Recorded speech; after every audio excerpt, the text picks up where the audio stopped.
parte del tubo digestivo. Podemos clasificar a esta de diferentes maneras. Esta extravasación de sangre puede caracterizarse semiológicamente por muchas cosas. Melena.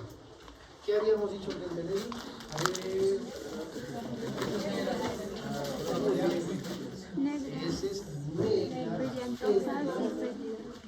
pastosas, brillantes, adoptan la forma del recipiente que lo contiene. Son negras, por favor. No vayan a describir melena a las verde oscuras, marrón oscuras. Muchas veces las enfermeras se desesperan, ¿no? Ven que el paciente hace una demostración verdosa y dicen, está haciendo melena. Ustedes van con un médico, hacen el caso y no es melena. La melena es negra, por favor, negra. ¿Ya? El otro término importante es la hematemesis, ¿no? Vómitos, sangre.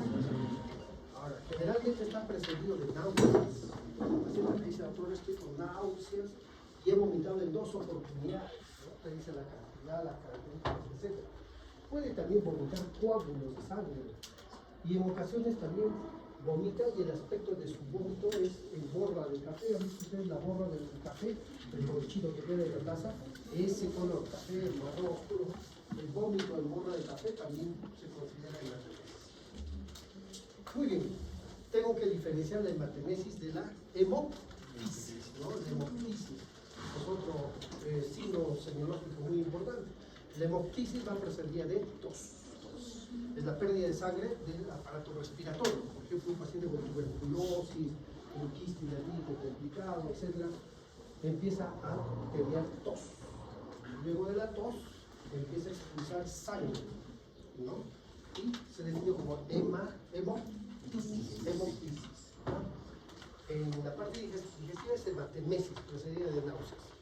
La hematoquesia. La hematoquesia son deposiciones mezcladas con sangre y el aspecto es rojo, vinoso, muy gastrolítico. Ahora en la práctica hemos observado varios casos de rectorragia. La rectorragia es otro término importante, la pérdida de sangre rojo, vino por el ano. Paciente que tomó tortorita y estaba haciendo deposiciones y ¡brum! Sangre. Y manchó el tazón con sangre rojo, vino. Rectorragia.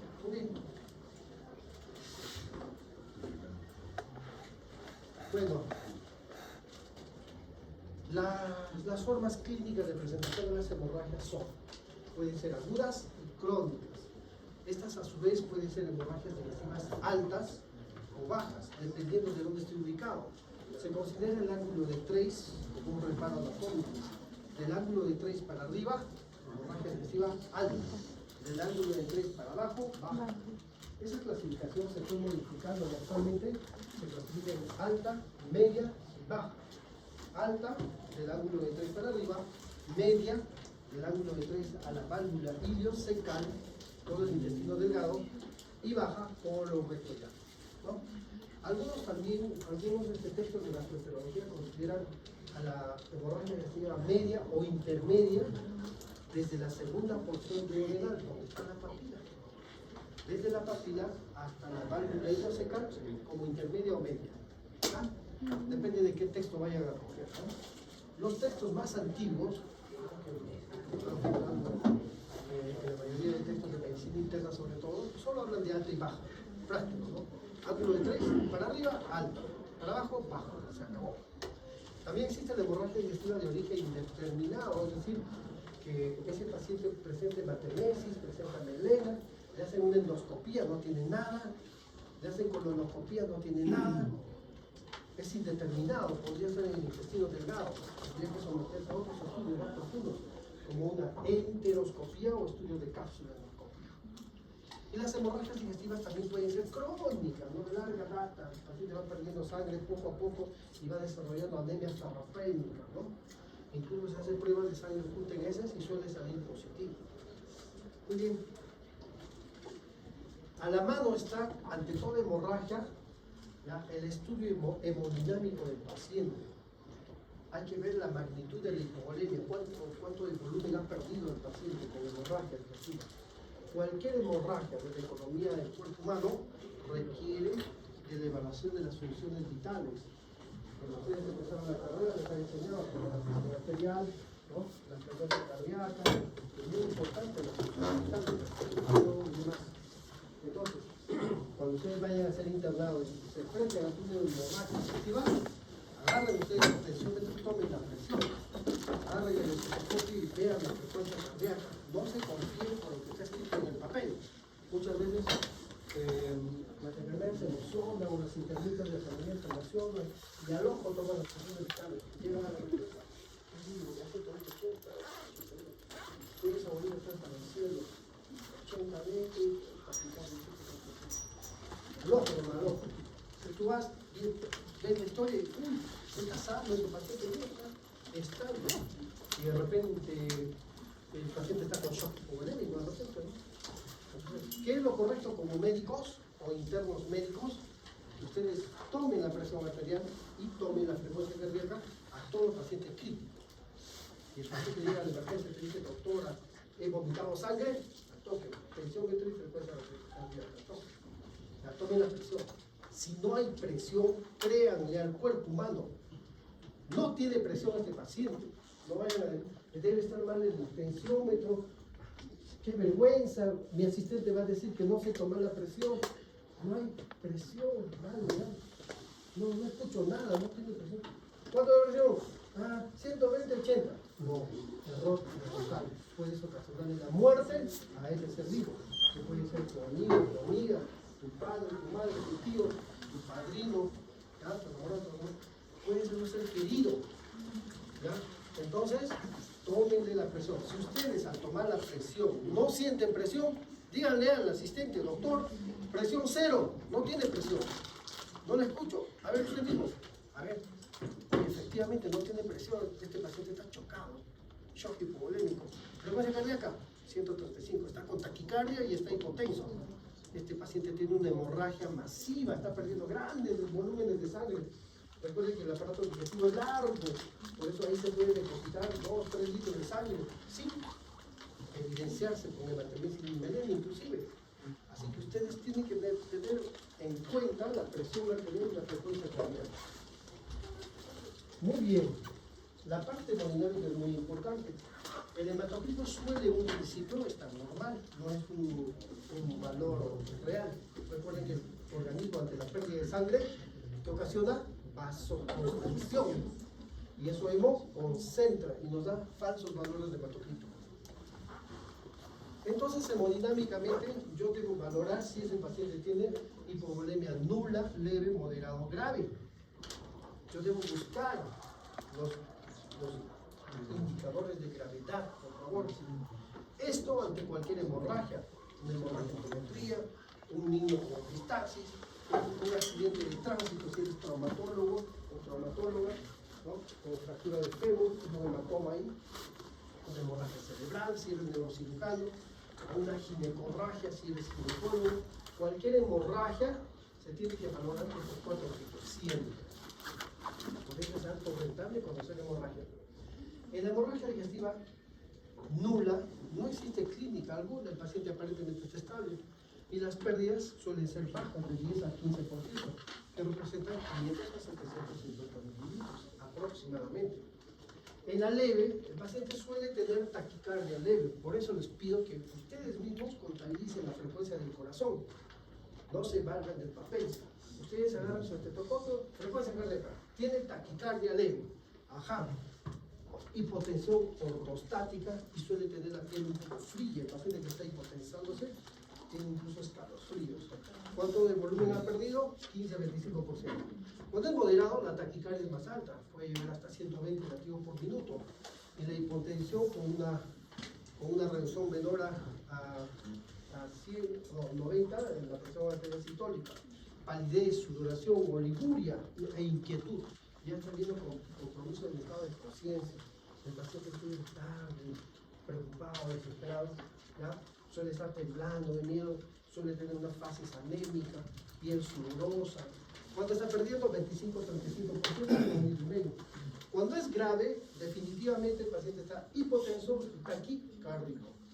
Taquicardio más de 120, hipotenso con una presión arterial media menor a 60, ¿ya? Presión arterial sistólica menor a 90, Y si estás en pediatría, una presión arterial sistólica con una reducción de 2 valores estándares, ¿no? Para su edad y peso, etc. Entonces, hipotensión interitaria, un paciente con estupor, soporoso, y suele manifestar que ya no orina. Hace un día que no está orinando nada. ¿Ya? Recuerden que el cuerpo trata de recuperar el volumen perdido, por lo tanto no filtra mucha orina, existe vasoconstricción y los riñones empiezan a fallar. A eso se llama injuria renal aguda prerrenal. Es muy importante. Cuando hay una hemorragia masiva, los riñones se enferman. Suele ocasionar falla renal aguda prerrenal, por pérdida de sangre. Muy bien. Entonces, ¿qué debo hacer ante una hemorragia de cualquier tipo? Estabilizo al paciente. Esa ha sido pregunta de examen. 80% del salón ha fallado. Tan sencillo.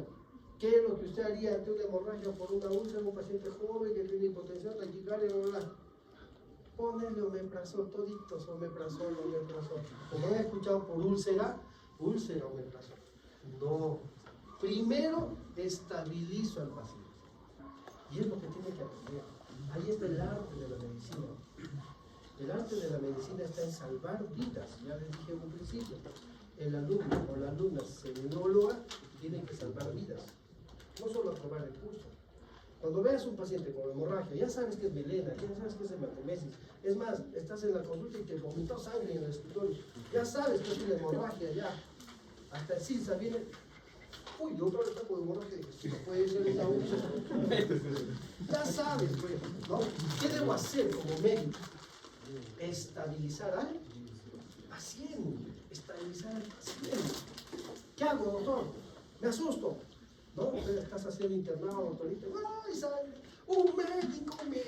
No. Lo que tienes que hacer es estabilizar al paciente, ¿no?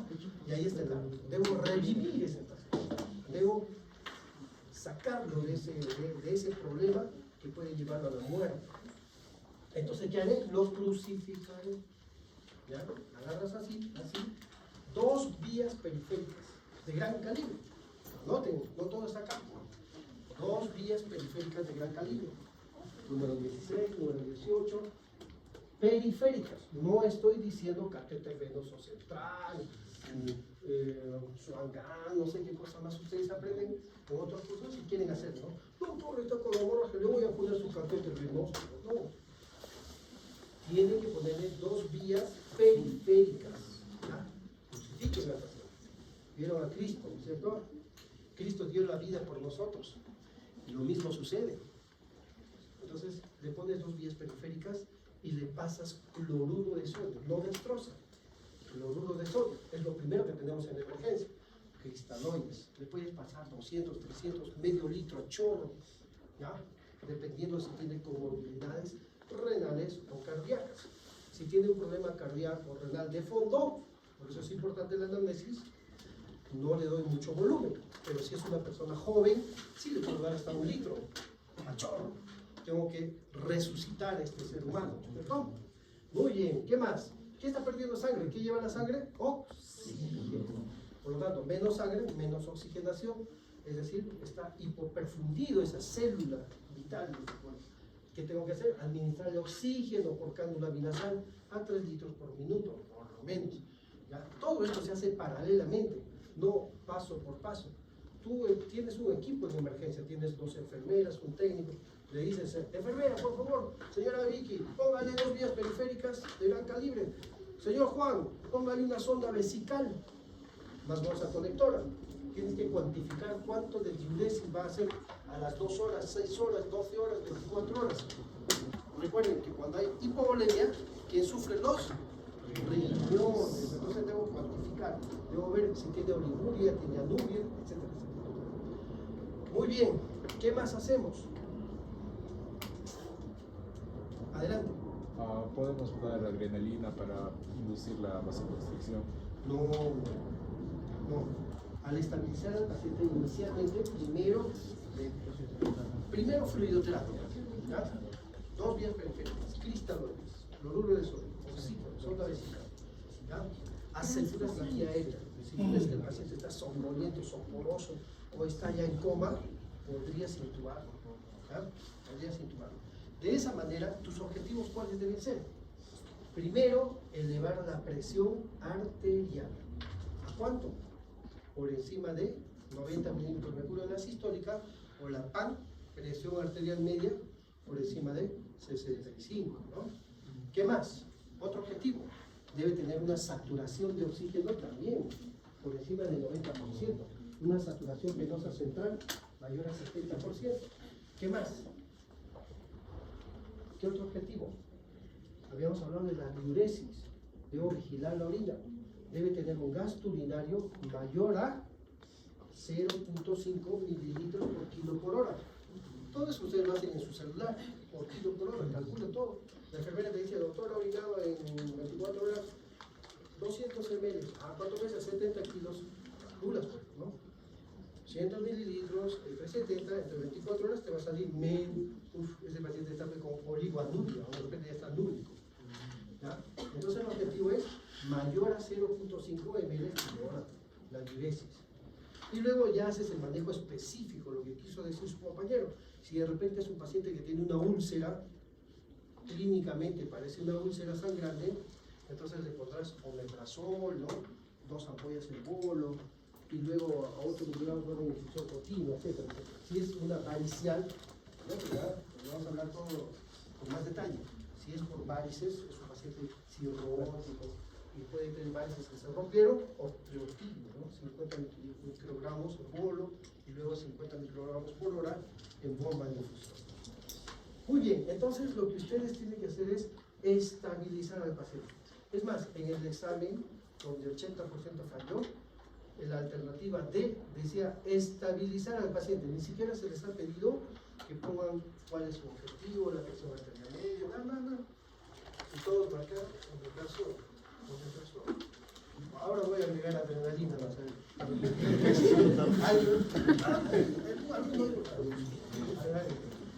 Estabilicen al paciente, por favor. ¿Ya? Muy bien, siempre cristalones. ¿Cuándo transfundo sangre? ¿Cuándo le pongo sangre? ¿Permiso? No. Si en un examen de laboratorio yo veo una hemoglobina menor a 7 gramos por decilitro, si está menor a 7 es una anemia severa. Eso significa que ha perdido mucha sangre, ese paciente se va a morir. ¿Qué debo hacer? Transfundirle sangre. Puedo utilizar 2 paquetes globulares. Cada paquete globular eleva un promedio de 1 a 1.5 gramos por decilitro. Entonces le pondré pues sangre si la anemia es severa, pero demostrada con un examen de laboratorio. ¿Ya? Muy bien. Ahí tenemos la sangre, ¿no?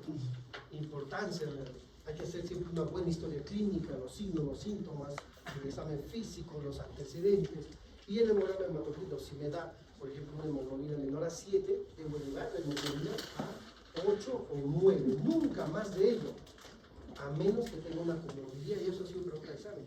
Yo les paso como un banco y aún así desapruebo, no me extraño.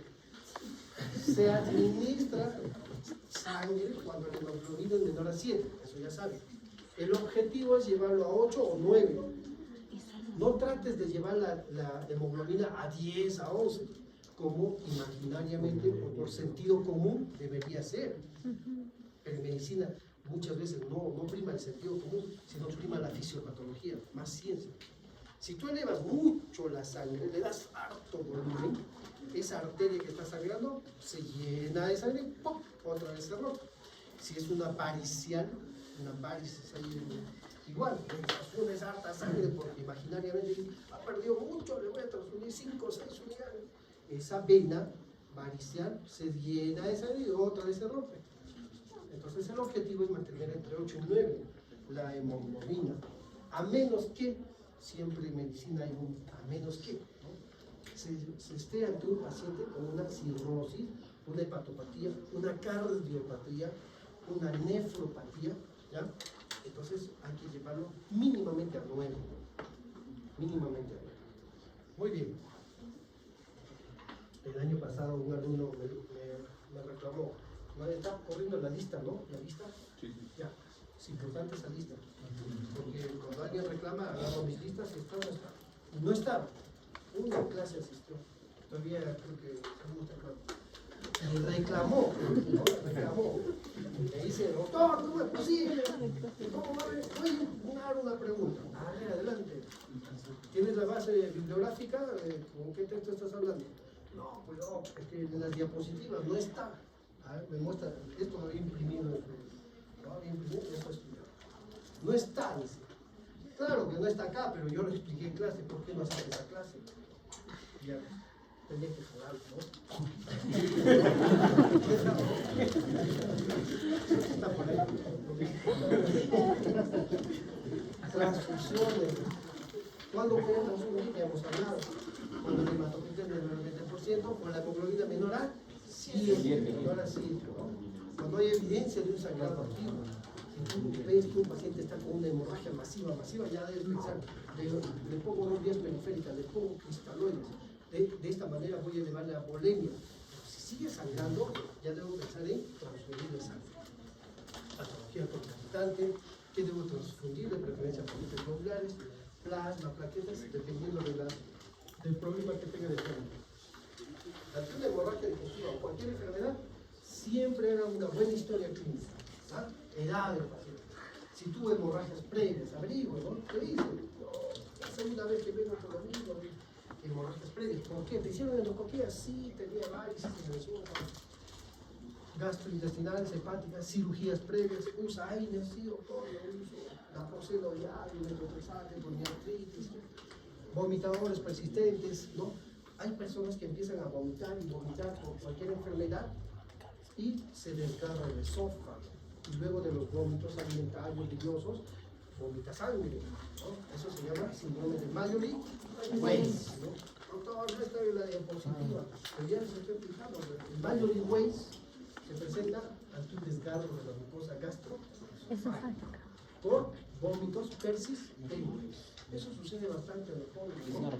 Se festejan, tienen la medicina, estudiantes de medicina, se van, se juegan. Al día siguiente un estudiante llega a la emergencia y te comenta, doctor, estaba festejando, me dieron, empecé a vomitar. Todo lo que he tomado, luego bilis y luego sangre. ¿Qué puede ser?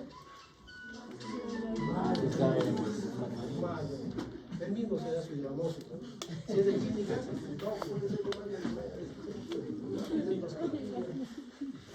pérdida de peso. Si tú ves un pacientito que está vomitando sangre, está con veneno y ha bajado de peso y es ancianito, de cajón, un cáncer. Bueno, si es arriba, cáncer de esófago, si hay disfagia, cáncer gástrico, o si hay hematoquesia, cáncer de colon, etc. Dolor abdominal. Si el paciente está con mucho dolor, puede ser una isquemia mesentérica, etc. Manifestaciones cutáneas o indicaciones de hepatopatía crónica. Hay pacientes que tienen todo el cuadro clínico florido. Tú ves al paciente, alas de mariposa, lupus eritematoso sistémico, ¿no? O hay pacientes que tienen su fasis crucingoide, ¿no? O hay pacientes que vienen histéricos, ¿no? Histéricos con hipertrofia parotidia, arañas vasculares, y encima están ebrios, cirrosis hepática, ¿no? Entonces, de acuerdo a eso, estamos sospechando qué puede tener, ¿no? ¿Cuál es la causa? ¿Qué le pediré? Tomograma, hematocrito, estudio de coagulación, bioquímica. Le haremos una endoscopía alta si necesita o baja colonoscopía o estudios de angiografía, entre otros. ¿Qué otros exámenes? Una radiografía de abdomen con sospecha de perforación. La úlcera del estómago, ¿se puede perforar? Sí, se puede perforar. Antiguamente todos querían ser cirujanos porque existía mucha úlcera y mucha perforación de úlcera. Con el advenimiento de la endoscopía hoy por hoy ya es rarísimo ver una perforación de úlcera, rarísimo. En 10 años habré visto un caso. ¿Ya? ¿Por qué? Cuando hacen endoscopía detectan la úlcera en estadios iniciales y lo curan. Y los cirujanos perdieron su chamba, ¿no? Ahora operan vesículas, apéndice, pero ya los radiólogos ya están haciendo radiología intervencionista, van a perder su chamba, van a tener que dejar un taxi. No, el cirujano de por sí opera siempre, toda su vida, siempre ve no va a la paroscopía. Tengo que ver dónde está localizado el sitio de sangrado, ¿no? Si es alta, tendré hematemesis, melena, ¿no? Si es alta, está vomitando sangre, hematemesis, y no veo melena, más al contrario veo hematoquesia, es una hemorragia digestiva masiva. También se me pregunta en examen. Si el paciente presenta hematemesis, para mí es una hemorragia alta. Y le hago un tacto y el dedo de guante encuentro hemato que sea rojo viloso, ese paciente está con una hemorragia digestiva masiva, grandes volúmenes. Y le toman la presión, la frecuencia cardíaca, está hipotenso, está taquicárdico. ¿Ya? El lavado nasogastro continuamente se hacía, el índice de creatinina suele estar incrementado. ¿Ya?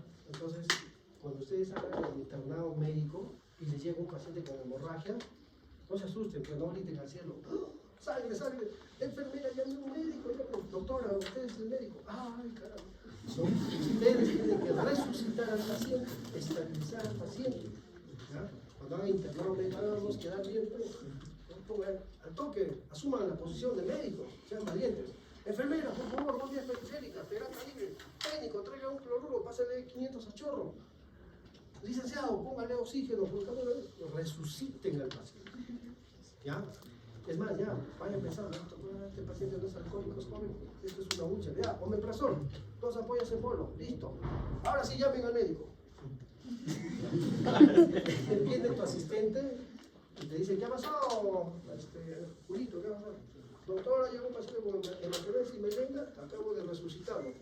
Vino con una hipotensión, presión 80-60, frecuencia cardíaca 135. Una hora después sus patrones se han normalizado, le he puesto los 10 periféricos. ¿Qué va a decir el asistente? Pucha, este joven está bien preparado, le vamos a crear la plaza, ¿no? Que se tiene que quedar en este hospital. Lógico, ¿ya? Muy bien, chicos. ¿Qué más tenemos? Ahí tenemos una imagen de un paciente que está buscando sangre, desde esa época, ¿no? Hablemos ahora de la hemorragia digestiva alta. Se define, ya hemos dicho, la hemorragia que va del ángulo de 3 para arriba, ¿no? Esófago, estómago, duodeno y demás. La prevalencia es altísima, ¿no? 170 por 100.000, más en varones que en mujeres. Las edades medias. Las causas de la hemorragia digestiva alta son múltiples. Hablamos de las esofágicas, varices de esófago, esofagitis, el Mallory Weiss, úlceras, posesclerosis o ligadura con bandas, cáncer del esófago, cuerpos extraños, cáusticos, ácidos, álcalis. A nivel del estómago, a la cabeza siempre la úlcera, lo más frecuente, no hay pierde. Cuando te digan, ¿cuál es la causa más frecuente de hemorragia digestiva alta? Úlceras de cajón. Y es verdad. Cuando uno practica la medicina, cuando uno está en el campo, ven, ¿no? De 10 hemorragias, 9 eran úlceras. Por ahí una rara, un Mallory Weiss, un Dialafort, una lesión vascular, un Redwood-Weber, una malformación vascular, angiodisplasias, cetáceas, etcétera, etcétera. Tumores, cáncer, sarcomas, linfomas, angiomas, etc.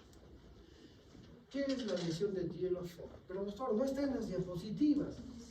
La lesión de Dialafort es una lesión vascular, es un vaso aberrante. Recuerden que las capas del estómago son mucosa, submucosa, muscular y serosa.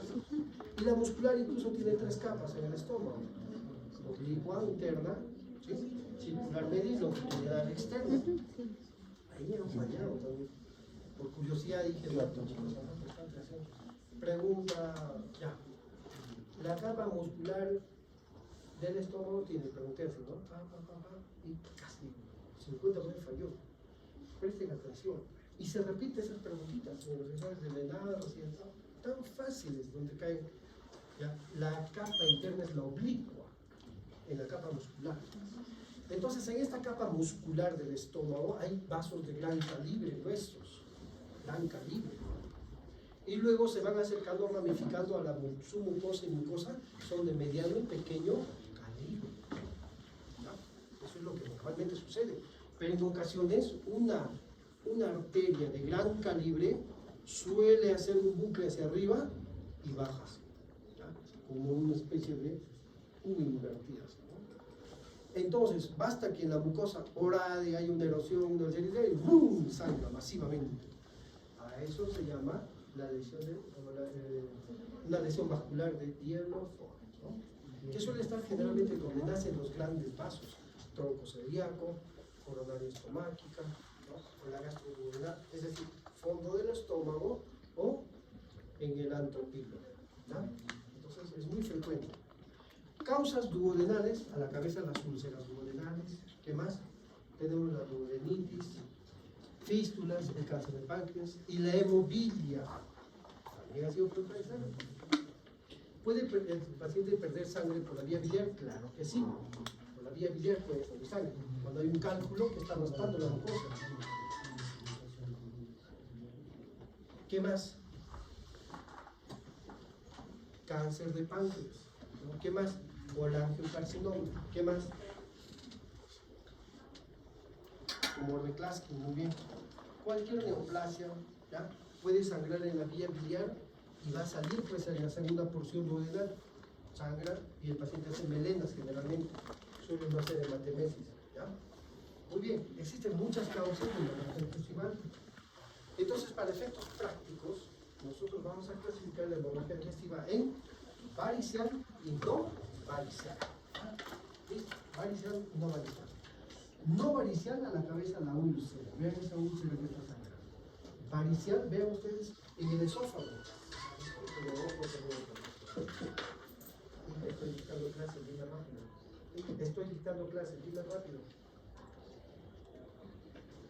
Sí, voy a estar de 6 a 8, aula 301.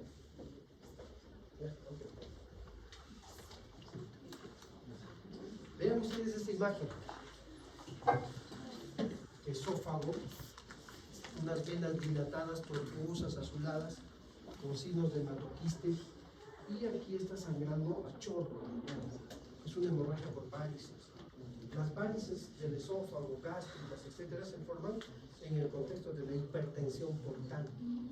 Y la hipertensión portal puede ser prehepática, hepática o poshepática. ¿Ya? Muy bien. Estadísticamente, ¿cuál es la causa más frecuente de hemorragia digestiva? Úlceras. Úlceras, ¿ya? Úlceras. Aquí está, mira el pastel, pues. Oriéntale. Úlceras, ¿ya? Luego hay otros, ¿no? Las varices, etc. ¿Cómo se presenta clínicamente una hemorragia digestiva alta? Con hematemesis y con melena, ¿no? Cuando es una hemorragia masiva, hematoquesis. Existe el término de pseudomelena, falsa melena. Se da sobre todo cuando el paciente consume suplementos de hierro, bismutol, beterrana, ¿qué más? Regaliz, ¿ya?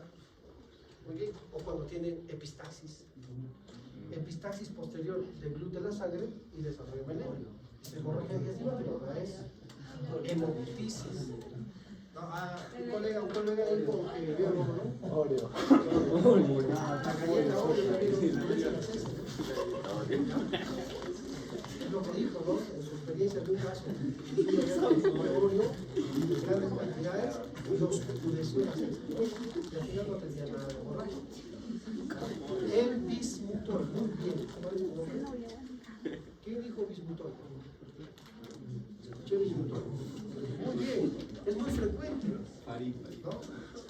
El paciente está con indigestión, ¿no? Me morí la fiesta, qué sé yo, y va a la farmacia. Tómate bismutol. O has escuchado una propaganda, toma bismutol. No, porque hoy va a tomar, se siente bien. Pero va al servicio higiénico y es una deposición negra, se asusta. Me voy a morir. Y si es estudiante de medicina, melena. Negro, brillante, entonces, el bismuto o el subsalicilato de bismuto también ocurre. Eso se llama pseudomelena. ¿Cuánto se necesita para formar melena? Mayor de 100 mililitros. Mínimamente de 50 a 150 ml de pérdida de sangre. ¿Ya? De 50 a 150 ml, suficiente, y desarrolles melena. ¿Dónde están las diapositivas?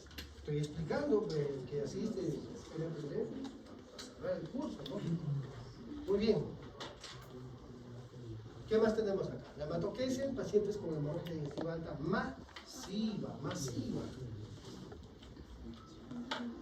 La evolución natural, ¿no? En su mayoría, las hemorragias suelen autolimitarse, 80% de veces. pero puede rezar, puede rezar.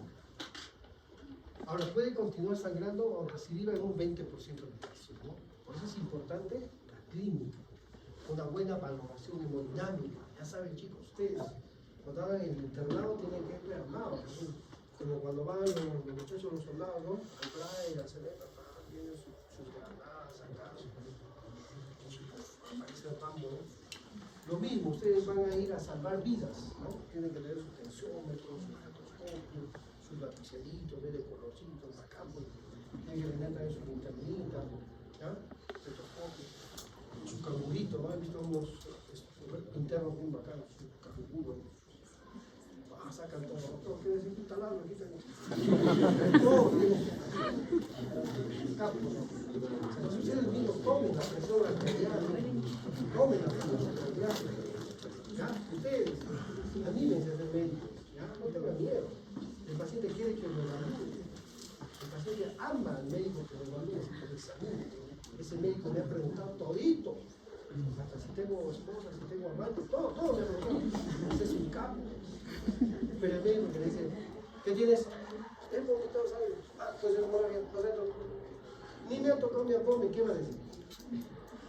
Ese médico, que ver, no vuelvo más. Pero si tú examinas, preguntas, haces anamnesis, armas tus etiologías, signos y síntomas, lo acuestas, examinas el abdomen, volteas, se ve el resultado. Tienes que aceptar. Más vale meter el dedo que meter la pata. Recuerden, en hemorragia de pata,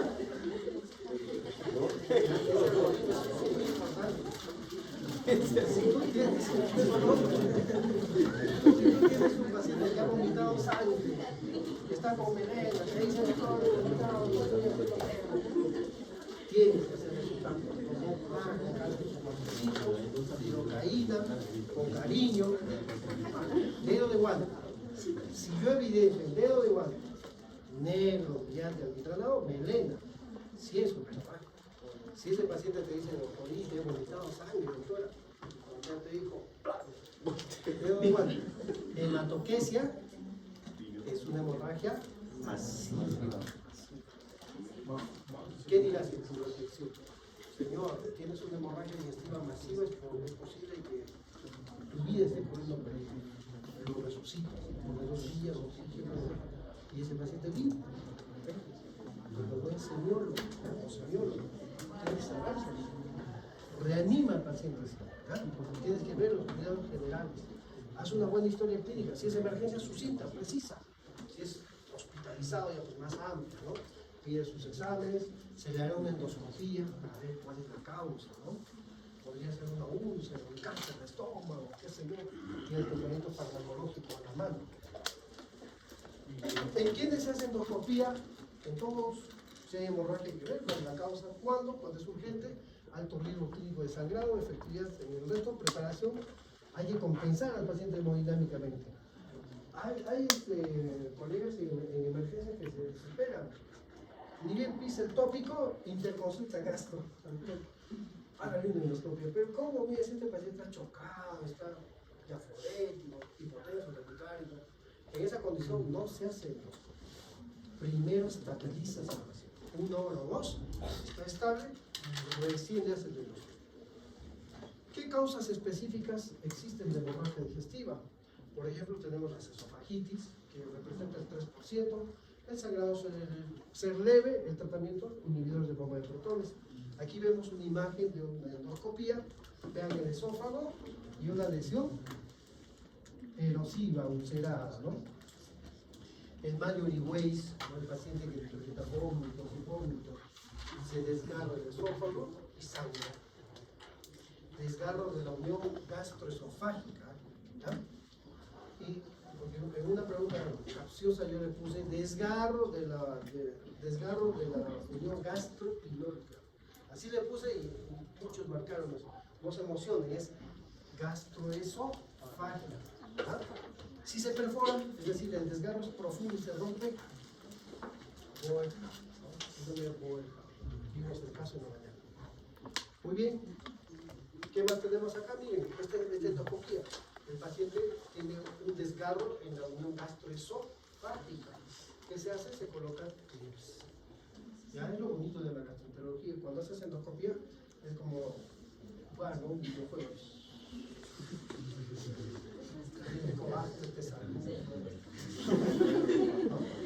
¿Ves esa lesión? Enfermera, clips, como un robot. Abre los clips, gira, clampa. Qué lindo, ¿no? Se salva esa vida, te paga por jugar. ¿Qué más quieres? ¿No? ¿Qué más? Las gastritis hemorrágicas. Sucede, ¿eh? Hay gastritis así, ¿no? Cuando el paciente está usando AINES, está usando, consume alcohol, por allá, por reflujo biliar, hipoxia de la mucosa, cuando el paciente es crítico, está hospitalizado en UCI, en shock trauma, el gran quemado, el politraumatizado, el paciente séptico, hace isquemia de la mucosa, úlceras, y puede hacer hemorragia de gastritis, ¿no? Vean ahí, una endoscopía. Vean todo este estómago inflamado y puntos de sangrado en agua. ¿Qué tratamiento haremos? Electrocoagulación con argoplasma, APC. Otras causas, las lesiones vasculares, las ectasias vasculares, las displasias, ectasias del antro, telangiectasias, por otras enfermedades sistémicas. Por ejemplo, el paciente con enfermedad renal crónica suele desarrollar vasos aberrantes, tumores vasculares como un hemangioma, síndrome múltiples hemangiomatosos, el sarcoma de Kaposi, otras lesiones, la lesión que les decía, la lesión del Guillain-Barré, y misceláneo, ¿no? Muchas otras causas.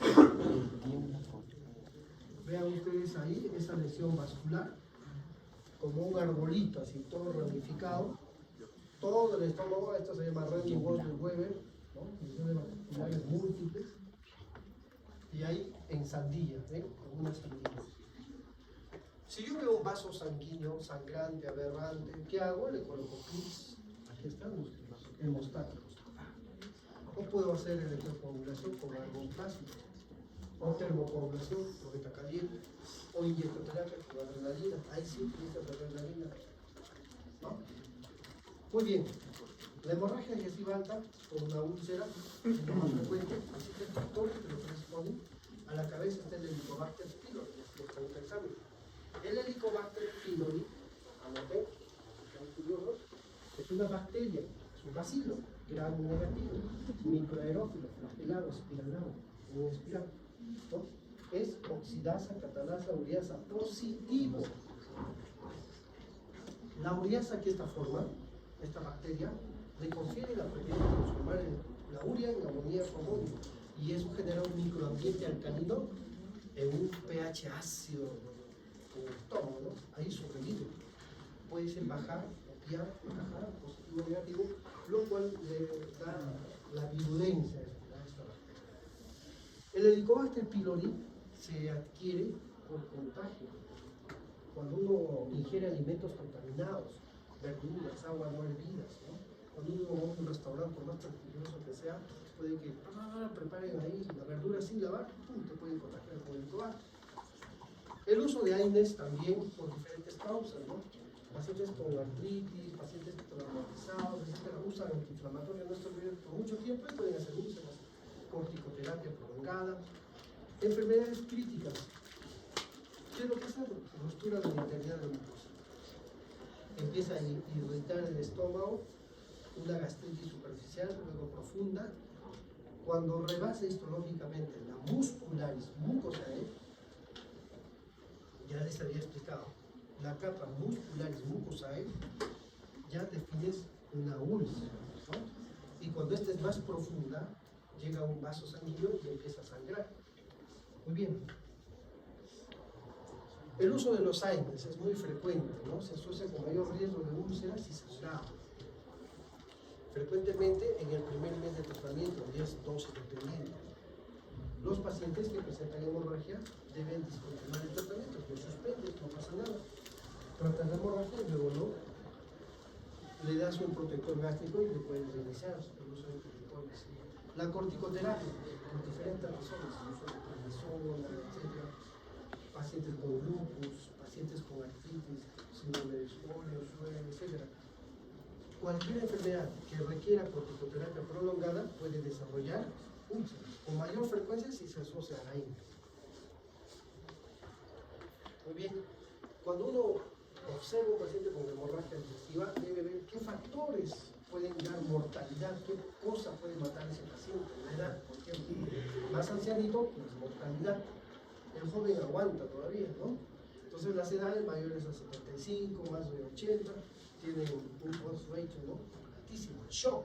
Si el paciente ingresa con hipotensión, taquicardia, shock hipovolémico, hay alta probabilidad de que pudiera, si está en malas manos, puede fallecer. Pero si está en vuestras manos, o sea, buenas manos, tomas la presión, la frecuencia cardíaca, dices está hipotenso, está taquicárdico, lo crucificas, 2 vías periféricas, oxígeno, cloruro, resucitas a ese paciente, se hace una endoscopía, se ve un vaso sangrante, lo quitamos, hacemos terapia endoscópica, todo en terapia endoscópica, salvamos a ese paciente, de manera que se equipo. La presentación, ¿no? Si tiene hematemesis, si ha tenido hematoquesia, etc.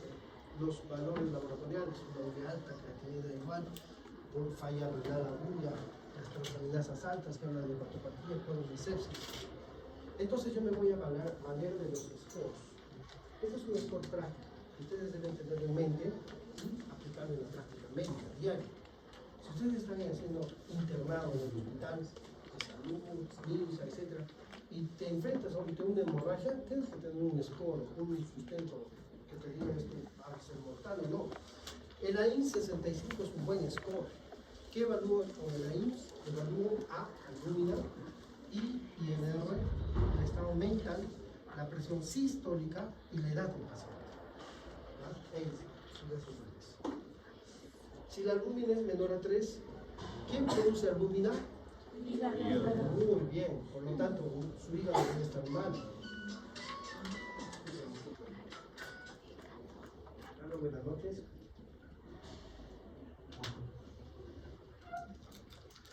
Ya está listo, estoy dictando clase, llámame de cuando ahorita, por favor. Gracias. Muy bien. Entonces, si la albúmina está baja, o está perdiendo proteína, o está produciendo poco el hígado, ese paciente puede tener una hepatopatía, un signo de gravedad. El INR, lo mismo tipo de proteína.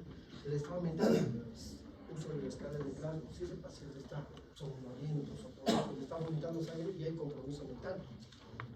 Si está hipotenso, por eso usan ustedes el tensiómetro, tomen la presión. Díganle al asistente, doctor, le he tomado la presión, le he aplicado las maniobras de Riva-Rossi y no le encuentro presión. Sorpréndame. Y dice, uy, ¿quiere Riva-Rossi? También es un tigre. ¿Ya? Si su presión sí está bajado, la sistólica está menos de 90 milímetros de mercurio, ese paciente está chocado, ¿no? Si es un paciente ancianito, más de 65 años, puede morir rápido, ¿ya? Tiene que ser veloz en el manejo. Hace la puntuación 1, 2, 3 veces. De acuerdo a esto, si llega a 5, 25% de mortalidad. Si es menor, también, ¿no? No hay que asustarse. Otro score también práctico es el score de Roja, donde evalúas la edad, presión sistólica, la frecuencia cardíaca. Se dan cuenta cómo estos dos valores siempre van a entrar, ¿ya? Es comorbilidades, si en la endoscopía fue algo leve, un myelin o una úlcera o un cáncer, si estás ante un paciente cirrótico. Una vez que el paciente está estabilizado hemodinámicamente, le haces una endoscopía y en la endoscopía ves cuál es la causa. Generalmente es una úlcera. Y las úlceras pueden sangrar y dar una clasificación especial, se llama clasificación de Forres, ¿ya? Para las úlceras. En esta clasificación de Forres, ustedes deben ver si es un sangrado activo, Forres 1, o tuvo un sangrado reciente, Forres 2, o no hay sangrado activo, Forres 3. Para efectos prácticos. El Forres 1, a su vez, es clasificado en 1A y 1B. 1A, cuando el sangrado es a chorro, así como un pilón. Ahorita vamos a ver imágenes. El 1B, sangrado innato, variando. El Forres 2, sangrado reciente, significa que puede ser 2A, 2B, 2C. 2A, un vaso visible. 2B, un coágulo adherido. 2C, una mancha plana, oscura. ¿Correcto? Y el Forres 3, no hay sangrado. Como en medicina nada tiene que ser aburrido, hagámoslo divertido. ¿Qué es lo que más se pregunta aquí en los exámenes de nada resultado para probar citología? Cuando tú estás en la práctica diaria y ves una úlcera, ¿qué es lo más frecuente? El Forest 2. Muy frecuente. ¿Qué significa 2A? Vasovisible. Doctor, no me acuerdo, me he mareado. Acuérdense de las chicas vengadoras. Cuando ustedes estaban en primaria, inicial tal vez, existían unas chicas vengadoras, unas chicas voluptuosas, ustedes con tiempo rápido. Las vengadoras, ven en internet. Historia de la medicina. Las chicas vengadoras, muy bien. Ya pasó sus años. Ya. Entonces, las chicas vengadoras siempre mostraban la V de vengadora. Entonces, cuando tú estés resolviendo el examen, la pregunta que te diga, ¿no? Paciente, joven, le hace una copia, una lucha, y ven un vaso visible, al toque, no veas la mosca. Ya, las vengadoras. Vaso visible. ¿Qué estoy marcando acá?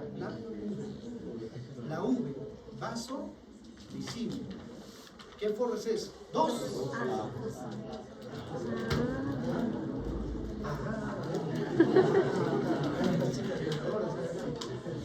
Muy bien. 2. Esto tienen que llevarse de por vida. Muerto. Sean especialistas. Les va a llegar informes de medicina, informe de endoscopía, diagnóstico, úlcera gástrica, Forest 2A, que es vasovisible. Pueden ser las chicas vengadoras. Ya, pues ya hay armas todo, ¿no? Si el 2A es vaso visible, el siguiente era coágulo adherido, y el siguiente una mancha, nada. El 3 jamás van a fallar. El Forest 3, la blanca. Fibrina limpia. Es más, tú estás haciendo endoscopía y una úlcera blanquita. Y viene el cinzado. Y doctor, hay una úlcera Forest 3. Hasta que empiezas a no puedes fallar eso. Forest 3, una úlcera limpia. Ahorita vamos a ver el imagen. Entonces, el 2A es clave. Si yo sé el 2A, vaso visible. El siguiente, coágulo adherido. El siguiente, marco elástico. El foro es uno sencillo, 1A, 1B. 1A a chorro, 1B en nada. Bien. Muy bien. Ahí están las imágenes. 1A, vean, a chorro. Está sangrando a chorro, un chisquete. 1B en nada. En nada. Bien. No se olviden, 1A chorro, 1B. Generalmente el 1A es arterial y el 1B no. Generalmente no es la regla, será al revés. El 2A, ¿qué habíamos dicho? Vasovisible. No se olviden, ¿verdad? Cuidado, de acá a 3 años estén postulando al residentado, se vayan a Chile, Argentina, de repente se van a Estados Unidos o a España, ¿no? Al MIR de España. Les venga, en el MIR de España les encanta preguntar así. Un montón de palabras, caso clínico, semiología, exámenes de laboratorio, y al final endoscopía, te pone úlcera con un vaso visible, y tanto rollo, pregunta, ¿qué forma es esa? Más has demorado leyendo, y a ver, ¿qué forma es esa? A, B, C, D, pones uno A, uno B, uno 2, A, uno B, como te quieren marear, mierda, con los españoles me quieren marear, vaso visible.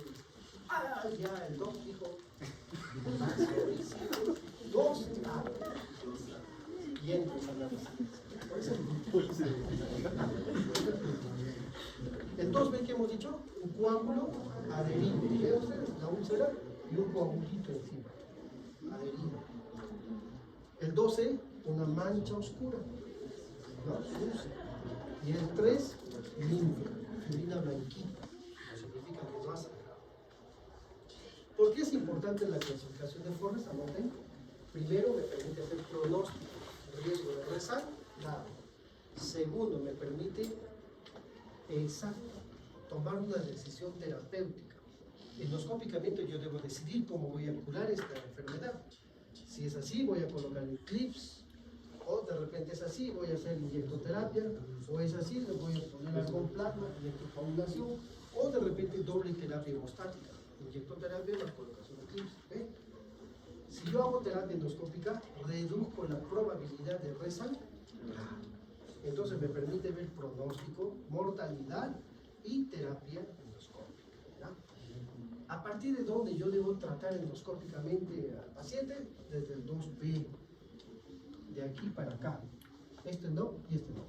¿Ya? Endoscópicamente del 2B para allá. ¿Ya? Retiro el coágulo, inyecto terapia y coloco el clips. Muy bien.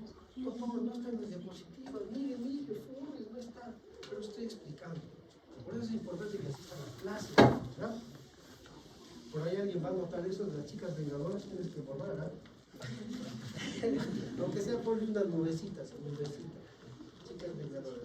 No confíes en la semiología de los grupos aquí, a los africanos, todavía imprime esa impresión. Las chicas vengadoras. ¿Cómo debo tratar la hemorragia digestiva? Sencillo. No me asusto primero. Un montón de sangre. No gritas, ¿no? Bueno, tú vas a resolver. Estabilizo hemodinámicamente al paciente. Ahora, la ventaja del médico es que no necesariamente tienen que poner la vía. Tienes enfermeras, técnicos, tienes personal. Licenciada, 2 vías periféricas de gran calibre, 16-18. Licenciado, traiga un cloruro, pásale kilos de choro. Joven técnico, por favor, colóquenme una sonda vesical. Usted, enfermera, una cánula binasal, pásale oxígeno a 3 litros por minuto. Tú tienes que orquestar una orquesta. Cuando tú estás en emergencia, debes ponerte de joven. Una orquesta, tú vas a dirigir la orquesta. Si la orquesta es melódica, es hermosa, ese paciente va a vivir. Si es un cambalache, no una batalla, vas a hacer lo que sea, te vas a asustar. Vas a llamar a un médico, vas a escapar. Y ese paciente puede morir. Tú tienes que orquestar fiesta. Ante cualquier enfermedad no tengas miedo. Un herido de bala, está sangrando. A ver, ya, presión, frecuencia cardíaca, evalúas, entrada, salida, perfecto. Una tomografía, etc. Ya, hay que estabilizarlo hemodinámicamente, siempre. Nunca se asusta, ¿ya? Y de esa manera en la práctica diaria se te hace algo sencillo. Algo natural.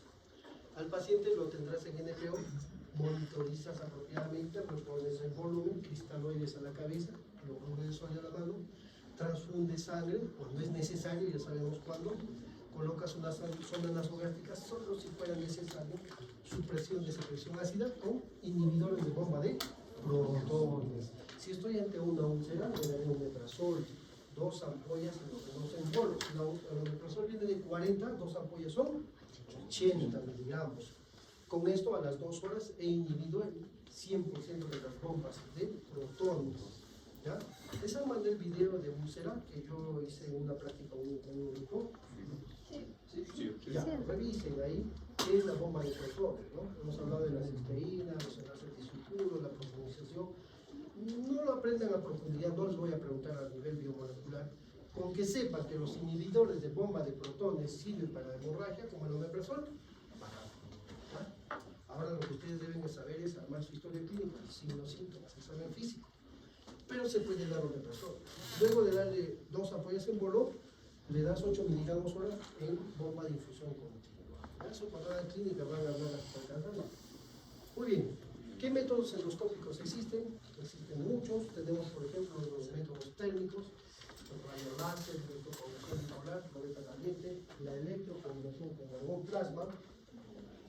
Otros, el uso de la adrenalina, se diluye 1 en 10.000, se coloca, se inyecta alrededor del vaso, eso comprime mecánicamente y provoca vasoconstricción.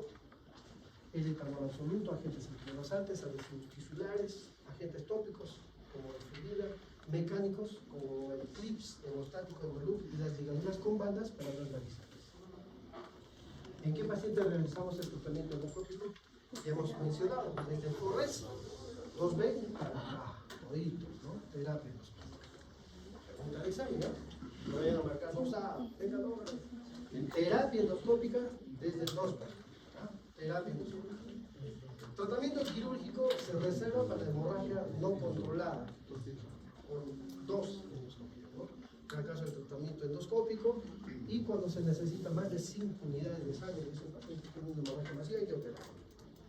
Muy bien, entonces el manejo inicial va desde el estado hemodinámico del paciente. ¿Qué comorbilidades tiene? Si no quiero no sangre. Es de bajo riesgo si sus funciones vitales están estables y alto riesgo cuando hemodinámicamente está inestable, es un paciente con una enfermedad crónica, con anemia, etc. Ya estarás pensando en conseguirle camita en UCI, un shock trauma, ya estarás llamando al gastro, ya no estabilicé, hay que hacerle una endoscopía, etcétera, etcétera. Y en el otro caso lo puedes hospitalizar ambulatoriamente. Muy bien, ahora sí, con esta breve introducción, vamos a hablar acerca de la hemorragia agresiva varicial, el otro tipo de hemorragia. Hemos hablado de la úlcera, la no varicial, y ahora vamos a hablar de la varicial. La varicial a la cabeza, por varices, del esófago, en el contexto de una hipertensión portal, ¿no? Generalmente hay pacientes cirróticos, ¿no? Pacientes con hipertensión crónica, son los pacientes que se han dedicado a beber, ¿ya? ¿Recuerdan esa frase? Toma diario y no se enferma. Está más sano que yo. Mentira. Está sano superficialmente. Pero por dentro, ¿qué está desarrollando? Una cirrosis hepática, hipertensión portal y varices en el esófago. Varices en el esófago. Esa persona que bebe mucho diario y se jacta de ser saludable, y todo el mundo le dice, no, diario toma y no se enferma de nada. Hasta esto que me dice.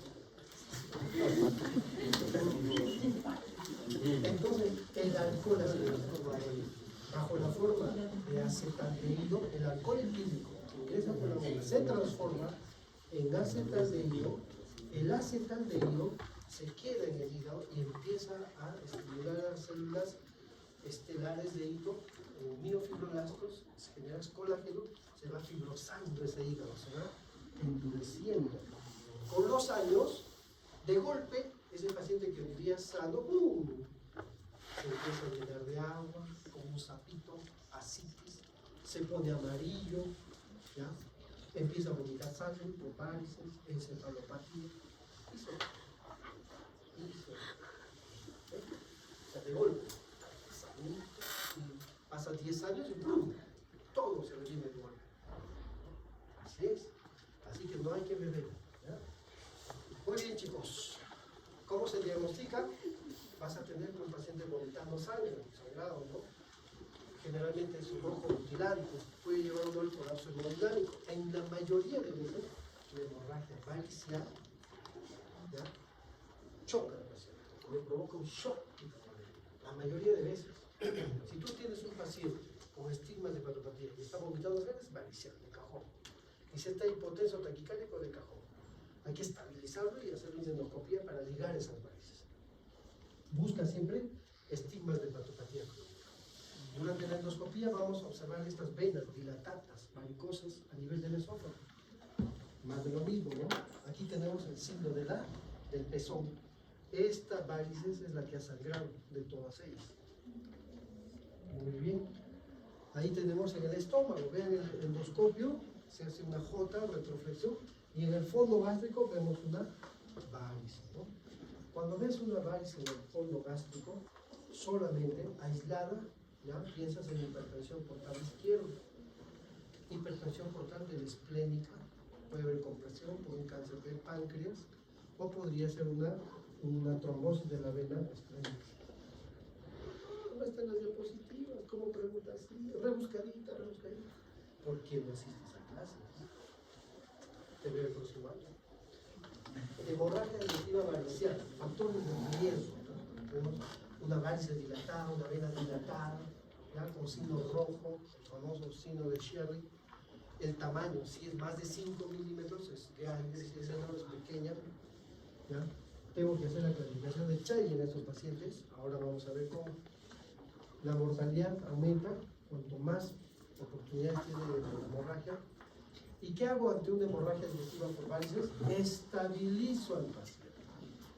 Ya luego usaré octreotide, ¿no?, como alternativa.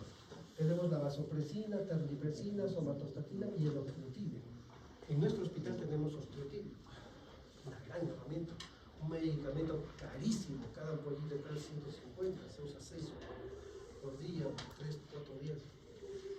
La endoscopía nos sirve para hacer escleroterapia y ligadura con bandas, ¿tá? Muy bien, y de segunda terapia, taponamiento con balón. Puedes usar el famoso balón de Sengstack y Blackmore, ¿no? Pero no están las diapositivas. Les estoy explicando. Muy bien. ¿Qué vasoconstrictores puedo utilizar? No es obligatorio que aprendan de memoria esto, porque están en semiología, pero deben tener conocimiento básico para que entren a clínica. Y no los sorprendan. Se utiliza el osteotide, 50 microgramos endovenoso, en bolo, luego 50 microgramos oro, vasopresina, terlipresina y otros medicamentos, ¿no? El tratamiento endoscópico es la escleroterapia de las varices y la ligadura con bandas elásticas. Si tengo varices en el esófago, ¿ya? Ligadura con bandas. Si tengo varices en el fondo gástrico, escleroterapia con cianoacrilato. Otro, el taponamiento con la sonda de Sengstack y Blackmore o la sonda de Minnesota. Los tips son cirugías, ¿no? Vean ustedes, el endoscopio ingresa y con una hoja se esclerosa la varice. Acá tenemos cómo se arma el ligador. Ingresa el endoscopio, aspiras la varice y sueltas una liga. La liga estrangula la varice y para la liga. Los mismos pasos, ¿no? Llegas a la varice, aspiras, sueltas la liga y estrangula la vena y para la liga. Vean ustedes, esta es una endoscopia donde ya se ligó la varice, ¿no? Está toda dilatada y una banda elástica, ligadura con bandas. Y esto es la escleroterapia. Se ingresa, se inyecta soluciones esclerosantes como el cianoacrilato. Muy bien, puedes hacer taponamiento con ¿no? Sengstack, Blackmore, Minnesota. Estas sonditas nos pueden ayudar, ¿no? En ocasiones estás en una posta médica, centro de salud, no hay gastroenterólogo, o estás enfermado, agarras la sonda, le colocas, insuflas, aprietas la varice y puedes salvar la vida. Pero no debes usarlo más de 24 horas porque puede necrosar la pared del esófago y empeorar el efecto. Esta es la sondita, ¿no? Ingresa por la boca, se ancla este globito en el estómago, se insufla eso y aprieta las varices. Minnesota, Sengstack, Blackmore, ¿no? Ahí está, el balón anclado y el esófago comprimido. Y los tips son cirugías que a veces reducen el flujo de sangre al hígado, ya hacen un bypass hacia las suprahepáticas y también nos pueden ayudar, ¿no? Ahí tenemos un stent. Se indica cuando no se controla adecuadamente las hemorragias, cuando el paciente tiene falla hepática o no hay buen resultado con el tratamiento médico. Solo se opera, ¿no? O se organizan portocaos, mesocaos, estudios renales, cuando el paciente realmente no responde a la terapia habitual. Lo mismo, la varicela y la úlcera se deben manejar desde el punto de vista hemodinámico. Ves la gravedad, decides o no hacerle la terapia endoscópica, ¿no? Y puedes optar, como ya les dije, podrías optar por la escleroterapia o la ligadura con